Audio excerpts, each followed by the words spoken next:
আছো বলে জোনাকের কানে কানে চোখ মেলে চাঁদ উঠেছে।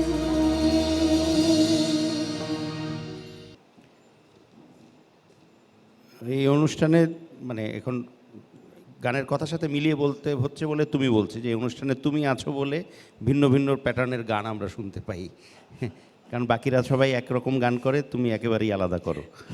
যাই হোক, চলে যাচ্ছি রফিকুল আলমের কাছে। আচ্ছা, মাঝে মধ্যে তুমি আমার মন্তব্যগুলো গোপনে কেড়ে নিচ্ছ কেন?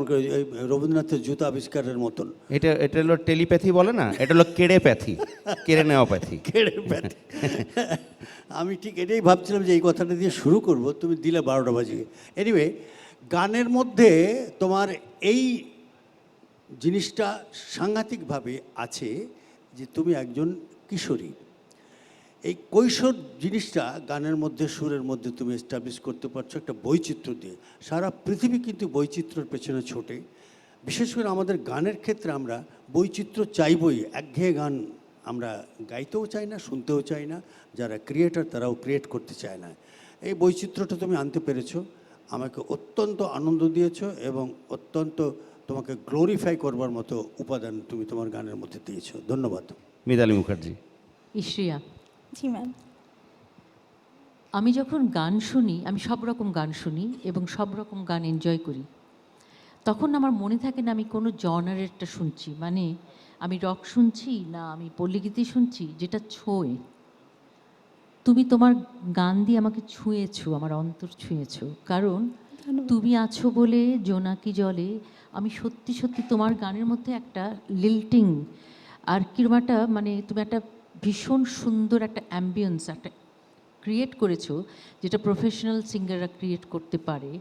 তুমি কিন্তু নিজের মনে গাইছিলে, মনে হচ্ছিল না তুমি প্রতিযোগিতায় রয়েছো। তুমি তোমার গানের সঙ্গে আমাকে ভাসিয়ে নিয়ে গেছো।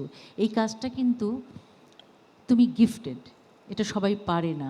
নাহলে কি হচ্ছে, সবারই মধ্যে একটা আমি জিতবো কি জিতবো না একটার মধ্যে, মানে এটা আমি খোলাখুলি বলছি, কোথাও যেন একটু জোরে হয়ে যাচ্ছে, কোথাও যেন একটুখানি কাজটা বেশি হয়ে যাচ্ছে।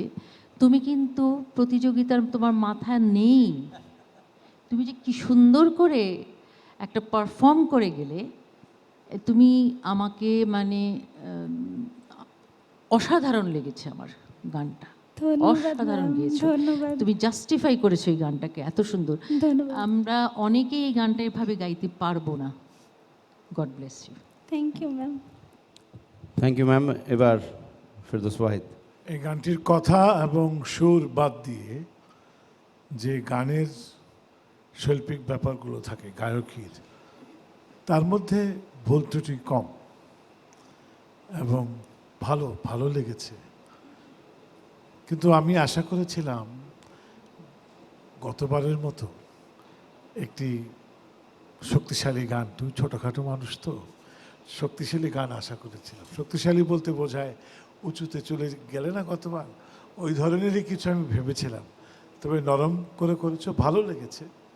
দেখো কি আসে। ধন্যবাদ sir. Thank you and thank you. ধন্যবাদ।